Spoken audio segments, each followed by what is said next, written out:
श्री गणेशाय नमः। बोलिए पुरुषोत्तम भगवान की जय। नवम अध्याय। नारद जी ने पूछा, हे भगवान, ब्राह्मण की वह पुत्री इसके पश्चात उस वन में आगे किस प्रकार रही, किसके साथ उसका विवाह हुआ, किस मुनि ने उससे विवाह संस्कार कराया। श्री नारायण बोले, पिता के शोक में डूबे रहकर इस प्रकार बहुत सा समय व्यतीत हो गया। एक समय सहसा ही उस वन में महाक्रोधी दुर्वासा ऋषि उसके निवास स्थान पर पधारे। उसकी यह दीन दशा देखी और उनका सिर महादेव शंकर की भांति जटाओं से ढका था।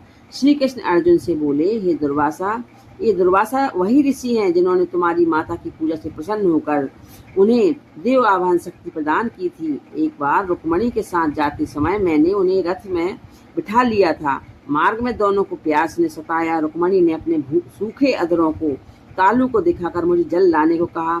मैं जल के हेतु पदाघात करता हुआ चला गया और प्रिया के प्रेम में निमग्न हो भोगपुरी ले गया। रुक्मणी ने तृषा प्यास को शांत किया। महर्षि दुर्वासा का तत्क्षण महाक्रोध हुआ और प्रलय अग्नि की भांति उठकर उन्होंने शाप दिया, हे कृष्ण, तुम सदा अपनी प्रिया के प्रेम में निमग्न रहते हो।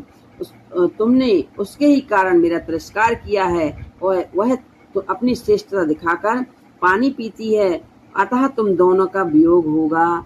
अनेकों तीर्थों के जल से जिनकी जटाएं भीगी रहकर जिनको सुशोभित करती हैं, ऐसे ही महान तपस्वी महर्षि दुर्वासा को उस ब्राह्मण बालिका ने देखा। तब वह अपने शोक विवल मुख को ऊपर उठाकर ऋषि को नमस्कार करती उठ खड़ी हुई और उन्हें अपने आश्रम में ले गई। अपनी कुटिया में महर्षि दुर्वासा का अर्धपाद्य एवं नाना प्रकार की जंगली फल फूलों से आतिथ्य करके वह बालिका विनय करती हुई बोली, हे महाभाग, अत्रि गोत्र कुल के सूर्य, आपको मेरा नमस्कार है। आपके आगमन से मेरे भाग्य का उदय हुआ है। आज मेरे सभी व्रत सफल हुए, सभी पुण्य सफल हुए और मेरा जीवन भी सफल हुआ। ऐसे वचन कहकर वह बालिका मौन बैठ गई। आतिथ्य से संतुष्ट और प्रसन्न महर्षि दुर्वासा उस कन्या से बोले, हे पुत्री, तुझको धन्य है, तुमने पितृकुल का उद्धार किया है। यह मेधावी ऋषि की श्रेष्ठ तपस्या का ही परिणाम है। मैं कैलाश से तेरी धर्मशीलता जानने के निमित्त ही आया हूँ। अब मैं जल्दी ही बद्रिकाश्रम पहुँचूंगा। वहाँ से बद्रीनारायण के दर्शनों की इच्छा से जा रहा हूँ।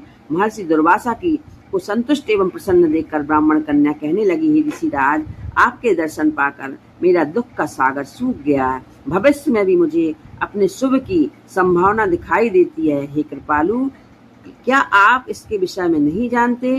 कृपा करके इस अग्नि से मुझे बचाइए। हे तपस्वी, शीघ्र ही मुझे उचित उपाय बताओ। मुझसे विवाह करने की कोई भी इच्छा नहीं करता, इससे तो मैं शूद्रा हो जाऊंगी।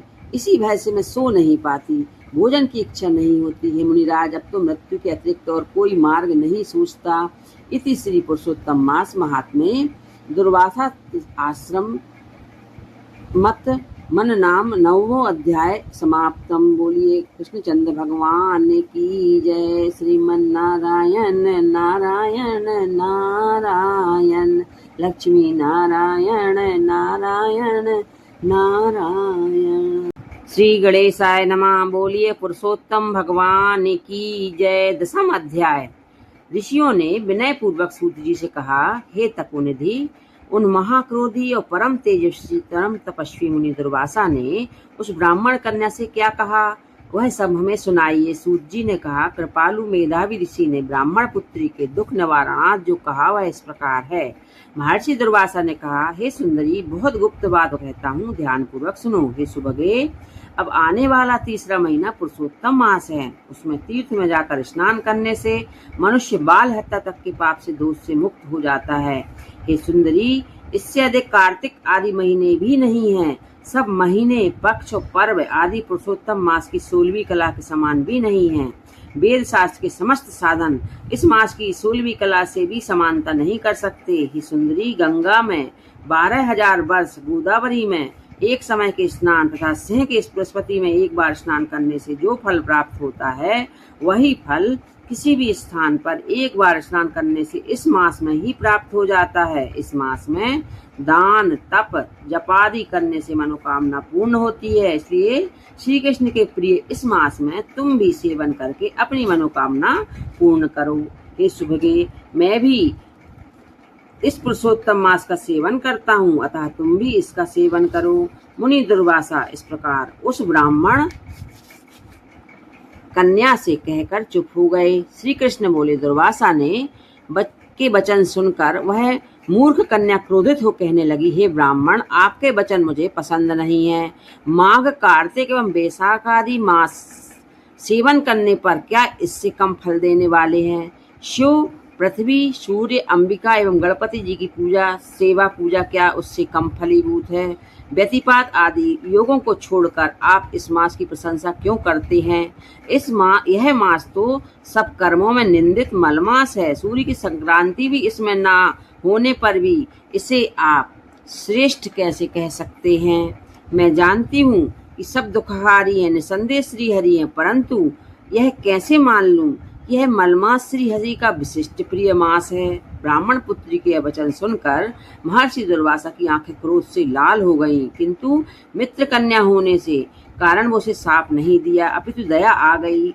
उसे अपना हित अनहित जानने में योग्य नहीं समझा। पुरुषोत्तम मास की महिमा बड़े बड़े विद्वान भी नहीं समझ सकते हैं, तब मूर्ख बुद्धि पुरुष तथा स्त्रियां कहाँ जान सकती हैं? यह बाला पितृहीना कुमारी है, दुख के कारण तप कर रही है, मेरा साप कैसे सह सकेगी? इस प्रकार विचार कर क्रोध दूर करके मुनि दुर्वासा बोले, हे बाले, तुम मेरे मित्र की बेटी हो, इसलिए मैं तुझ पर क्रोध नहीं कर रहा हूँ। तुम जैसा चाहो वैसा करो, पर जो तुम्हारा भविष्य कहता हूँ वह सुनो। तुमने पुरुषोत्तम मास का जो निरादर किया है उसका दंड इस जन्म में अथवा दूसरे जन्म में अवश्य प्राप्त होगा। मैं तो बद्रिकाश्रम जा रहा हूँ, तुम्हारा कल्याण हो, मेरा समय नष्ट ना हो। होनहार शोभा शुभ को कौन मिटा सकता है? इतना कहकर दुर्वासा मुनि वहां से उसी समय चले गए और वह कन्या पुरुषोत्तम मास की बुराई करने के कारण तेजहीन हो गई। वह बहुत देर तक कन्या ने सोच विचार कर शीघ्र प्रसन्न होने वाले भगवान शिव जी को प्रसन्न करने का निश्चय किया तथा यह निश्चय करके कि मेधावी की पुत्री ने उस उग्र तपस्या करने का विचार किया। सूत जी बोले, इस तरह उसने महामुनि के वचन का निरादर किया और बहुत फल देने वाले लक्ष्मीपति एवं सावित्री, ब्रह्मा आदि की पूजन त्याग केवल पार्वती पति शंकर जी की आराधना करने लगी। इति श्री पुरुषोत्तम मास महात्म्ये कुमारी शिवाराधनौ 2 नाम 10वां अध्याय समाप्तम्। श्रीमन्नारायण नारायण नारायण, लक्ष्मी नारायण नारायण नारायण।